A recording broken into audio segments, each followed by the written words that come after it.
네, 우리 일곱 교회 중에 마지막 교회 라오디게아 교회에 대해서 한번 살펴보도록 하겠습니다. 먼저는 이 라오디게아 그 지역에 대해서 한번 살펴볼 텐데요. 이 지역 역시도 이제 소아시아에 있는 이제 지역인데요. BC 250년경에요. 셀리우쿠스 왕조인 안티오쿠스 2세가요. 자신의 와이프 이름이요. 라오디게였어요. 거기에 이제 아만 딱 붙여가지고 이제 도시의 이름이 된 겁니다. 이 도시는요 동방과 서방을 잇는 어떤 그 실크로드의 주요 어떤 관문 도시였거든요. 그러다 보니까 사람들의 왕래가 잦고 사람들이 왔다 갔다 하면서 소비를 하고 상업이 발달하고 그러면서 돈이 모이니까 거기서 금융업이 또 발달하게 됐어요. 그러면서 도시가 엄청난 번영을 이루기 시작을 합니다. 그리고 이 도시는요 좀 특별한 부분이 있는데요. 의학이 발달했어요. 그래서 당시에요 의대가 있었다고 합니다. 여기서 특별히 재배되는 약초는요 사람들의 귀가 안 좋을 때 이 약초를 이제 뜯어다 이제 바르면 이제 귀가 이제 낫고요. 그리고 안약의 생산 중심지였어요. 프리기안 가루라고 하는 것을 재료로 삼아서 안약을 만들어서 당시에 눈병 치료제로 사용을 했었는데요. 여러분이 잘 아시는 철학자 아리스토텔레스 아시죠? 이 아리스토텔레스가 이 프리기안 가루의 안약을 언급할 정도로 당시에 굉장히 유명할 뿐만 아니라 이 도시에서 사용하는 화폐, 동전이 있었을 거 아니에요. 거기에 누구의 이름이 그러니까 누구의 그 동상 이런 것들 있잖아요. 형상 같은 거를 새겨놨냐면요. 이 의대 교수들 있잖아요. 교수들의 형상을 새길 정도로 의대가 굉장히 유명했고 활성화되어 있다라고 합니다. 이 번영하고 또 의학도 발달한 이 라오디게아 도시에 누가 복음을 전해서 교회를 세웠는지 많은 학자들이 유추하기로는요. 에바브라라고 하는 바울의 동역자가요. 골로새서를 보면요. 라오디게아 교회에 대한 정보를요. 사도 바울에게 되게 많이 주거든요. 그래서 이 라오디게아 교회는 에바브라에 의해서 세워졌다라고 많이들 이야기합니다. 특별히 각 교회마다 주님이 나타나시는 그 형상이, 그러니까 주님에 대한 묘사가 다 다른데요. 이 라오디게에 나타나는 이 주님에 대한 묘사는요, 총 세 가지인데요. 아멘이시오, 충성되고 참된 증인이시오, 하나님의 창조의 근본이시니라고 14절에 적혀 있어요. 그런데 이 모든 표현이 사실은 하나의 뜻을 갖고 있다고 저는 보고 있어요. 이제 충성되다라는 표현은 충성되지 못한 라오디게아 교인들을 책망하는 반어법으로 쓰는 거고요. 아멘이시오. 여러분 언제 아멘 하시죠? 사실 주님이 아멘이시다라고 하는 표현은요. 유대 문헌에 그 빈번히 등장하는 표현은 아니에요. 그런데 우리가 언제 아멘 하죠? 하나님의 말씀에 동의하고 그 말씀이 옳다라고 할 때 아멘이라는 표현을 하잖아요. 그러니까 하나님만이 아멘이시고 참된 여호와 하나님이다. 참 신이라는 것들을 뜻하라는 거예요. 여러분 신과 피조물이 다르려면 뭐가 중요해요? 피조물은 누군가에 의해서 만들어진 거잖아요. 그래서 이렇게 표현을 합니다. 사도 요한은 하나님의 창조의 근본이시니, 즉 피조물이 만들어지기 이전에 창조주로서 계셨던 참 하나님, 참 신을 지금 우리 주님이라고 사도 요한이 우리에게 설명하고 또 라오디게아 교인들에게 설명하고 있다라는 거예요. 저는 이 말씀을 통해서요. 주로 우리 그 일곱 교회 할 때 네 가지를 통해서 설명을 했죠. 첫 번째는 칭찬, 두 번째는 책망, 세 번째는 권면, 네 번째는 약속된 상급을 통해서 말씀을 전했습니다. 그런데 여러분 기뻐하셔도 됩니다. 오늘은 세 가지밖에 없어요. 왜냐하면 이 라오디게아 교회는 칭찬이 없어요. 칭찬. 일곱 교회 책망을 많이 받은 교회들 모든 교회가요 전부 다 칭찬이 있었어요. 책망도 받았지만 칭찬도 있었습니다. 그런데 라오디게아 교회는 뭐가 없어요? 우리 옆 사람 한번 봐봐요.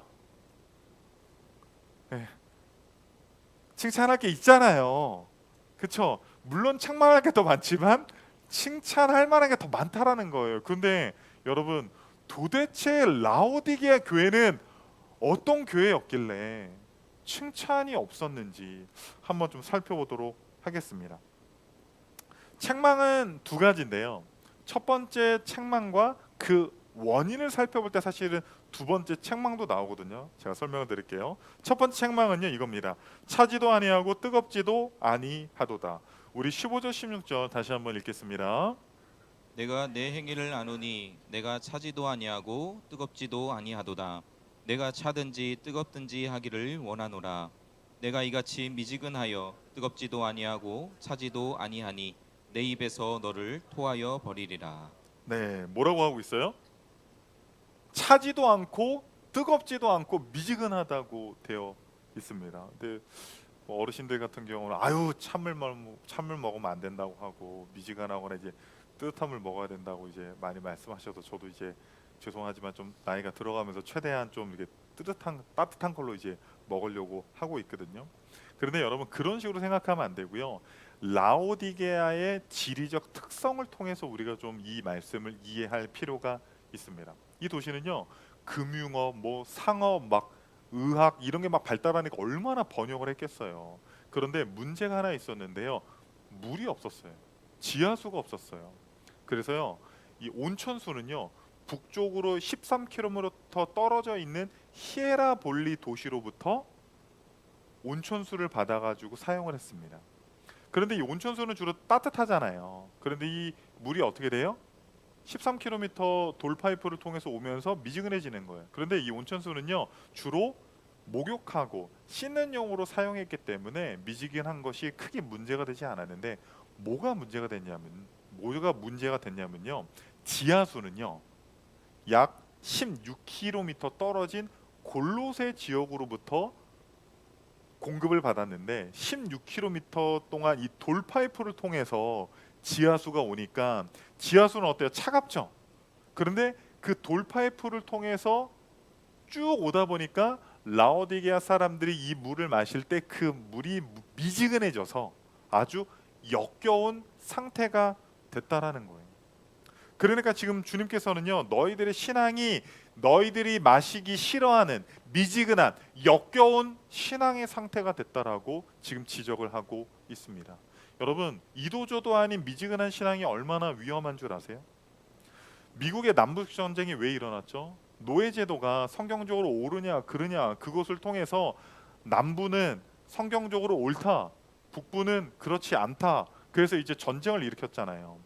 그런데 이 경계선에 있는 펜실베니아 주와 메릴랜드 주 경계선에 있는 랑캐스터라고 하는 이 마을은 남군과 북군의 경계선에 있었어요. 그러니까 자신들이 북군 측에 서야 될지 남군 측에 서야 될지 어떻게 해야 될지 모르겠는 거예요. 그래서 마을 회의가 열렸습니다. 그래서 지혜를 하나 발휘를 했는데요. 어떤 지혜냐면요, 위에는요 북군의 옷을 입고요, 밑에는 남군의 옷을 입는 거예요. 그래서 우리가 북군이 쳐들어오면 봐라, 우리가 북군의 옷을 입고 있지 않냐, 남군이 쳐들어오면 자 봐라, 우리가 남군의 옷을 입고 있지 않냐, 그러면 우리가 살 수 있다라고 아이디어를 냈습니다. 그래서 모든 사람들이요, 위에는 북군의 옷, 아래는 남군의 옷을 입었어요. 근데 북군이 딱 랑캐스터로 왔습니다. 근데 바지를 보니까 남군의 옷을 입고 있어요. 그래서 뚜루룽. 그리고 남군이 랑캐스터에 왔습니다. 그런데 위에 뭘 입고 있어요? 북군의 옷을 입고 있으니까 또 쏴가지고요, 이 랑캐스터에 있는 모든 사람들이 전멸했다라고 하는 이야기가 있어요. 여러분, 이 이야기가 우리에게 전해주는 메시지가 무엇입니까? 북군이면 북군, 남군이면 남군, 이도 저도 아닌 것이 오히려 더 위험한 상황에 우리가 처할 수 있다라는 것을 이야기하는 것 아닙니까? 여러분, 라오디게아 교회는요, 소아시아 7교회에 들 정도로 유명했고 또한 어마어마한 어떤 그런 규모를 갖고 있는 교회였을 것입니다. 그들은 교회를 설립하고 교회를 시작했을 때 누구보다도 뜨거운 열정으로 교회를 시작했을 겁니다. 그런데 어느덧 그들의 신앙이 너무나도 애매한 미지근한 상황이 되어서 주님께 책망을 받고 있다라는 거예요. 그런데 저는 한번 생각해 봤어요. 왜 라오디게아 교회는, 그 성도들은 그 뜨거웠던 마음이, 그 뜨거웠던 신앙이 왜 미지근해졌을까? 이유는 두 가지입니다. 첫 번째는요, 핍박이 없었어요. 핍박. 여러분, 7교회 모든 교회들을 보면 라오디게아를 제외한 모든 교회들은 전부 다 핍박이 있었어요. 특별히 칭찬을 많이 받은 서머나 교회는 마귀의 공격이 있었고, 우리 지난주에 살펴봤던 빌라델비아 교회는 유대인들의 공격과 핍박이 얼마나 심했는지 유대인들의 모임을 사탄의 모임이라고 할 정도로 엄청난 핍박들이 있었다라는 거예요. 그런데 이 라오디게아는요, 오래전부터 유대인들이 다수 이주를 해서 엄청나게 큰 커뮤니티를 이루었거든요. 그런데 여기에 사는 유대인들의 특징은요, 분리 정책을 썼어요. 그래서 유대 공동체를 공고히 하기 위해서 외부 세력과 마찰을 일으키지 않는 거예요. 그래서 기독교인들에서 그 어떤 터치도 핍박도 하지 않았습니다. 그러니까 이 라오디게아 교회는요, 그 어떤 핍박도, 외부의 핍박도, 내부의 어떤 그런 어떤 도덕적인 타락의 유혹도 없었다라는 거예요. 그리고 두 번째 이유는 무엇이냐면요, 물질적인 번영이 영적인 무관심을 가지게 했다라는 거예요. 사실은 이 두 번째가요, 두 번째 책망이기도 해요.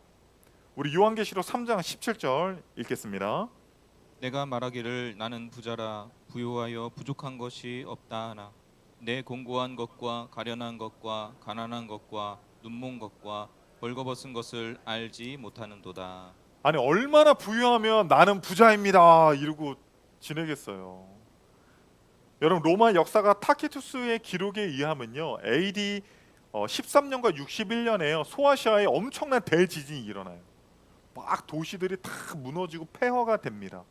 대부분의 도시들은요, 도시 자체 자금으로 일어설 수 없었어요. 로마 중앙 정부의 도움을 받아서 일으킵니다. 그런데요, 유일하게 이 라오디게아 도시만이 자신들의 자금으로 도시를 완전히 재건하는데 성공을 합니다.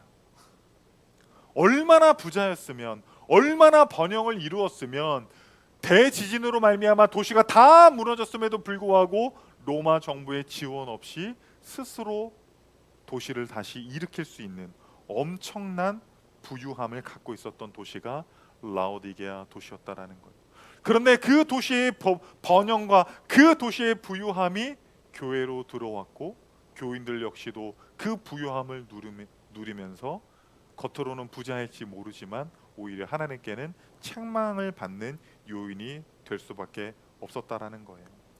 여러분, 17세기에서 18세기에 북유럽, 스웨덴, 노르웨이, 핀란드, 덴마크 이 지역에서요, 북유럽 어민들의 주요 수입원은요, 정어리의 한 종류였던 청어를 잡아다가 파는 거였대요. 그런데 이 청어는요, 아주 차가운 물 속에서 살았대요. 그러니까 당연히 그 육지로부터 멀리 떨어진 곳에서 살았겠죠. 그런데 어부들이요, 이 청어를 잡아가지고 육지에 가지고 오면 그 거리가 너무나도 멀어서 청어가 금방 죽어버리는 거예요. 그런데 여러분, 죽은 청어가 비싸요? 산 청어가 비싸요? 살아있는 게 당연히 비싸겠죠. 그래서 이 어부들이 막 가진 노력을 통해서 청어를 살려오려고 하는데 아무리 해도 안 되는 거예요. 그런데 노르웨이의 한 어부만이 청어를 대부분 살려서 육지로 가지고 와서 값비싸게 파는 거예요. 사람들이 비법을 알려달라고 했는데 영업 비법 알려주면 돼요, 안 돼요? 안 돼요. 안 됩니다. 네. 그래서요, 안 알려줬어요. 근데 이 어부가 죽을 때 이 비밀이 이제 유출이 됐는데, 그 청어가 들어있는 수조 안에 뭘 넣어요? 메기를 넣는 거예요. 청어에 천적인 메기를 넣으니까, 천적인 메기가 없을 때는 그냥 편안히 있다가 죽어버렸는데, 메기가 청어를 공격하고 먹으려고 하니까 어때요? 청어가 살려고 계속 도망치면서 이 생명력과 생존력을 높이는 이 이야기에서 여러분이 잘 아는 메기 효과라는 일화가 탄생을 하게 된 겁니다. 여러분, 우리가 기도하는 게 뭐예요? 라오디게아 교회처럼 아무런 핍박도 고난 없이 신앙생활하는 거예요. 그리고 또 기도하는 게 뭐예요? 물질적인 번영을 이루어서 남 보란 듯이 떵떵거리면서 세상 사람들이 부러워할 만한 부를 누리는 것이 우리의 기도 제목 아닙니까? 그런데 여러분, 라오디게아 교회가 미지근하여져서 하나님께서 토하여 내치리라고 책망한 그 근원이 이유가 뭐예요? 두 가지가 핍박도 없었다라는 거예요. 고난도 없었다라는 거예요. 내부적인 문제 아무런 문제가 없었다라는 거예요. 그리고 우리가 원하는 물질적인 풍요가 그 교회 가운데 넘쳐났다라는 거죠. 여러분, 어쩌면 우리는 아무런 핍박도 고난도 받고 싶지 않습니다. 우리에게 물질적인 번영을 주십시오라고 하는 그 기도를 하나님께서 들어주신다면 우리 역시도 라오디게아 교인처럼 미지근한 신앙이 되어서 주님께 책망받는 교회가 될지도 모른다라는 거예요. 여러분, 이 주님의 말씀을 통해서 우리의 기도가 과연 옳은 것인지 한번 되돌아보기를 소망합니다. 우리 권면 한번 살펴봅시다. 권면은 두 가지인데요. 첫 번째 권면은 내가 부유하게 되려거든 그러니까 불로 연단한 금을 사고 흰 옷을 사고 안약을 바르라고 18절에 나와 있습니다. 이 불로 연단한 금, 흰 옷을 사라는 건요, 사실 두 가지가 좀 비슷한 의미예요. 불로 연단하여서 불순물이 없는 완전히 100% 불순물이 정화된 이 100%의 순금을 사라. 그러니까 너희들의 신앙 속에 그 어떤 불순물이 들어가면 안 된다. 이제 그런 의미이고, 흰 옷을 사라는 것은 무엇은 의미입니까? 예수 그리스도께서 우리에게 입혀주신 그 의의 옷, 그렇죠? 너희들의 수치를 가리고 그 어떤 더러운 것으로도 너희들의 그 옷을 더럽게 하지 말라라고 하는 어떤 정결한 신앙, 회복된 신앙을 이야기하고 있습니다. 안약을 사서 바르라고 하는 의미는 어떤 걸까요? 여러분, 앞에서 말씀드렸죠. 라오디게아의 지역에 뭐가 유명했어요? 이 프리기안 가루를 통해서 안약을 생산했는데 그것이 엄청나게 유명했죠. 효과가 좋았다라는 거예요. 그런데 오히려 니네 안약을 사서 바르라. 그게 무슨 문제? 무슨 이야기를 하고 있어요? 너희들이 아무런 문제 없다라고 생각하고 아무런 고난도 핍박도 없고 부를 이루니까 너희들은 너희들 스스로 영적으로 부유하다라고 생각하고 있지만 너희들은 오히려 영적으로 눈이 멀었기 때문에 그리스도의 피로 산 그 안약을 발라서 너희들의 영혼의 눈을 뜨라고 우리들에게 권면을 하고 있습니다. 그런데 저는요, 두 번째 주님의 권면이 제 마음속에 사실은 굉장히 큰 터치가 있었습니다. 우리 한번 19절 한번 같이 읽어보겠습니다. ur은 내가 사랑하는 자를 책망하여 징계하노니 그러므로 내가 열심을 내라 회개하라. 사랑하는 사람을 징계한다라는 거예요. 책망한다라는 거예요. 사실 라오디게아 교인들은 좀 책망만 받으니까 다른 교회들은 칭찬도 하고 책망도 하는데, 물론 칭찬만 받은 교회도 있지만 어느 정도 이렇게 좀 어르고 달래는 부분도 있어야 되는데 막 계속 막 토하여 내치겠다라고 이제 혼내기만 하니까 얼마나 마음이 아팠겠어요. 그런데 오히려 주님께서는 내가 너희들을 사랑하기 때문에 책망하는 거야라고 말씀하시면서 너희들의 그 차지도 않고 덥지도 않은 그 미지근한 신앙, 그 역겨운 신앙을 탈피하기 위해서 솔루션을 주시는데 뭐예요? 열심을 내라는 거예요. 열심을 내서 회개하라고 말씀하고 있습니다. 이거 새 번역으로 한번 읽어볼까요? 새 번역 읽겠습니다. 나는 내가 사랑하는 사람은 누구든지 책망도 하고 징계도 한다. 그러므로 너는 열심을 내어 노력하고 회개하여라. 열심을 내어 노력하고 회개하라고 지금 우리에게 말하고 있어요. 이 말씀은 사도 바울도 똑같이 했습니다. 로마서 12장 11절 읽겠습니다. 부지런하여 게으르지 말고 열심을 품고 주를 섬기라. 우리가 주님을 섬길 때, 우리가 예배할 때, 찬양할 때, 기도할 때, 우리가 주님께 나아갈 때 열심으로 노력해야 된다라는 거예요. 제가 작년에 우리 중고등부 아이들과 함께 참석했던 비전 캠프는 사실 저에게는 굉장히 의미 있는 수련회였어요. 여러 가지 의미가 있었지만 우리 그 중고등부 비전 캠프에서 우리 중고등부 학생들 굉장히 큰 은혜를 받았습니다. 맞죠? 아멘 해야지 크게. 맞죠? 야, 유튜브에 들리겠니? 저 때는 저렇지 않았거든요. 한 번 더 가야 돼 올해. 이 비전 캠프는요, 우리나라에서 손에 꼽히는 대형 캠프예요. 얼마나 많은 수백 명의 그 청소년 아이들이 거기에 참석을 하는지 막 열정적으로 막 찬양하고 기도하고 막 그렇거든요. 근데 약 10%에서 20%의 학생들은요, 구석에서요 핸드폰 보고 지네들끼리 장난하고 떠들고 졸고 있어요. 그런데 이 스탭들이요 터치를 안 해요. 저는 성격이 예배 시간에 그 딴짓하는 거 진짜 좀 잘 못 견뎌요. 핸드폰 보고 뭐 그런 거 저 가만 안 두거든요. 제가 아직도 기억나는 게 우리 중고등부 친구가 굉장히 막 은혜를 받고 막 말씀을 사모하고 있는데 그 옆에 있는 애가 핸드폰을 거의 막 30분 넘게 보고 있는 거예요. 제가 그 원래 교사들이랑 교육자들은 그 2층에 올라가서 예배를 드렸는데요. 제가 보다 못해요. 내려가 가지고 우리 학생에게 영향을 주잖아요. 그래서 그 혹시 핸드폰 안 보면 안 되니? 그랬더니 이제 딱 그때 닫더라고요. 그런데도 뭐 근데요 그 광경이요 전 아직도 눈에 선한 게 뭐냐면요, 어떤 아이들은 거기서 찬양하고 기도하고 회개하고 성령의 임재를 경험하는데 어떤 아이들은 핸드폰 보고 있어요. 지들끼리 장난하고 있고요, 졸고 있고요, 떠들고 있고요, 계속 핸드폰 보고 있어요. 2박 3일 내내 똑같은 말씀입니다. 똑같은 찬양입니다. 같은 공간에 있어요. 그런데 왜 하나님께서 누구에게는 역사하시고 왜 누구에게는 역사하지 않으십니까? 열심을 내어서 찬양하는 사람들, 열심을 내어서 기도하는 사람들, 그런 학생들에게는 다 은혜를 주시고 성령을 경험하는 은혜를 주셨다라는 거예요. 여러분, 왜 우리의 신앙이 미지근해졌습니까? 찬양을 해도 하는 둥 마는 둥, 기도를 할 때도 그냥,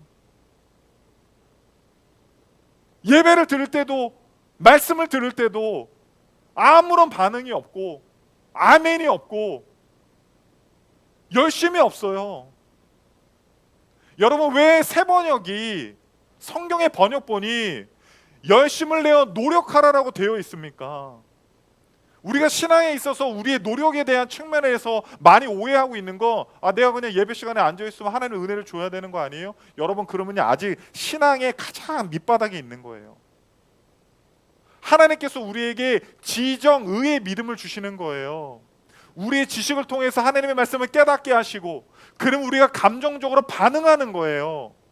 그리고 의지적으로 따라가는 거예요. 의지적으로. 우리 주님께서 뭐라고 말씀하십니까? 내가 문 밖에 서서 두드린다고 하시잖아요. 왜 문을 열고 안 들어오세요? 여러분, 그렇게 생각하면 놓치는 거예요. 하나님은 인격적이시기 때문에 여러분의 마음의 문을 두드리고 계시는 거예요. 오늘도. 그러면 문을 여는 건 우리가 해야 된다라는 거예요. 우리의 마음의 문을 닫고 나는 기도 안 할 거야, 나는 찬양해도 가만히 있을 거야, 아무리 말씀을 전해도 나는 변화되지 않을 거야, 10년, 아니 10년이 아니라 100년 동안 신앙생활을 해도 그 사람은 미지근한 신앙으로 주님이 보실 때 역겨운 신앙생활밖에 할 수가 없습니다. 여러분, 오늘 찬양할 때 어떻게 찬양하셨어요? 여러분, 손 들고 찬양한 기억이 있으세요? 같이 기도합시다 했을 때 정말 터져 나오는 기도가 여러분 안에 있었습니까? 우리가 드리는 예배 시간 1시간밖에 안 돼요.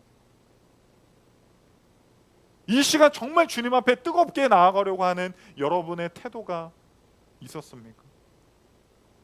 도대체 뭐가 문제입니까? 교회가 문제입니까? 목사가 문제입니까? 찬양팀이 문제입니까? 진짜 문제는 우리 아니에요. 내 안에 차갑지도 더럽지도 않은 그 미지근한, 주님이 보실 때 정말 역겨운 그 신앙생활이 문제인데 자꾸만 다른 것이 문제라고, 나를 위로해 주지 않는다고, 나를 신경 쓰지 않는다고. 여러분, 찬양도 마찬가지예요. 여러분, 내가 모르는 찬양을 안 합니다. 내가 싫어하는 찬양을 안 합니다. 여러분, 찬양 여러분 위해서 찬양하는 거예요. 우리가 예배 시간에 찬양하는 게 우리 때문에 찬양하는 겁니까? 영광스러운 그 주님 앞에 찬양하는 것 아니에요. 내가 듣고 싶은 말씀에만 아멘하고 내 마음을 찌르는 말씀은 듣고 싶지 않습니까? 여러분, 그렇게 신앙생활하면 안 됩니다. 이 라오디게아의 교회의 모습이 존 웨슬리도 찰스 스펄전도 수많은 사람들이 말하기로 현대 교회 교인들의 모습과 너무나도 같다고 이야기를 하고 있습니다. 사랑하는 성도님들, 열심을 내야 합니다. 뜨겁게 찬양하고 뜨겁게 기도하고 열심을 내어서 주님께 달려가는 자들에게 하나님은 약속된 상급을 주신다라는 거예요. 약속된 상급. 요한계시록 3장 21절입니다. 읽겠습니다. 이기는 그에게는 내가 내 보좌에 함께 앉게 하여 주기를 내가 이기고 아버지 보좌에 함께 앉은 것과 같이 하리라. 그 보좌에 우리도 앉혀주신다라는 거예요. 예수님이. 할렐루야. 예수님께서 마지막 이 땅에 오셔서 모든 악한 자들을 벌하시고 사탄 마귀를 무조건에 집어넣으시고 그 영광스러운 주님의 보좌 앞에 앉을 때 우리는 들러리 아니요, 우리도 같이 앉게 해준다라는 거. 믿으십니까? 믿으십니까? 저는 7교회 설교를 하면서 좀 많이 어려웠어요. 왜냐하면 말씀을 좀 쉽게 전하고 싶은데 이 7교회 말씀을 전하기 위해서는 항상 그 지역에 대한 특성을 설명해야지 그 교회에게 주신 말씀을 이해할 수 있거든요. 그러니까 역사적인 거, 배경적인 거 이런 것과 함께 막 설명을 하면서 말씀이 좀 딱딱해진다라고 하는 그런 좀 어려움이 좀 있었어요. 그런데 왜 라오디게아 교회가 마지막일까 저는 한번 생각을 해봤어요. 왜 마지막일까? 도대체 주님께서 우리에게 말씀하시는 것이 무엇일까? 여러분, 우리가 원하는 교회가 아니라 우리 드림교회가 주님이 원하시는 교회가 되어야 되지 않겠습니까? 저는 여기서 힌트를 얻었어요. 예수님께서는 왜 제자를 12명만 뽑으셨을까요? 우리 여기 오늘 모여있는 분들 예수님의 제자이십니까? 근데 예수님이요, 제자를 삼으시는데 12명만 딱 뽑으시는 거예요. 왜 12만 명이 아니라, 왜 1억 2천 명이 아니라 왜 12명일까? 예수 그리스도의 복음에 뜨겁게 반응하는 12명이면 충분하기 때문이에요.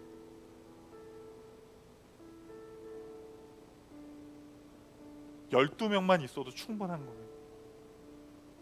예수님께서 이 땅에 왜 오셨습니까? 예수님께서 원하시는 것이 무엇입니까? 세상 끝날까지 내가 너와 함께하리라 복음 들고 사마리아와 유대 땅끝까지 이르러 우리 증인이 되라는 거잖아요. 복음으로 세계 정복 아니에요? 그러니 12명이면 충분하다라는 거예요. 어떤 12명? 예수 그리스도의 복음으로 가슴이 뜨거워 베드로처럼 나는 주님과 똑같이 십자가에 못 박힐 수 없습니다. 나를 거꾸로 매달아 주십시오. 사도 바울처럼 예루살렘으로 가면, 로마로 가면 그가 순교할 줄 알고 있음에도 불구하고 복음을 위해서 뜨겁게 달려갔던 그 12명의 제자만 있으면 복음으로 세상을 변화시킬 수 있습니다. 혹시 우리의 신앙이 라오디게아 교인처럼 차지도 더럽지도 않은 신앙이었습니까? 그럼 이 시간 우리가 회개하며 주님 앞에 나아가길 원합니다. 주여, 혹시 우리 교회가 그런 미지근한 교회였습니까? 우리가 다시 열심을 내어서 주님 앞에 나아가길 원합니다. 그 뜨거운 우리의 신앙, 첫사랑이 회복되는 우리가 되게 하여 주시옵소서. 우리 드림교회가 그런 교회가 되게 하여 주시옵소서. 우리 같이 찬양하면서 우리 기도했으면 좋겠습니다.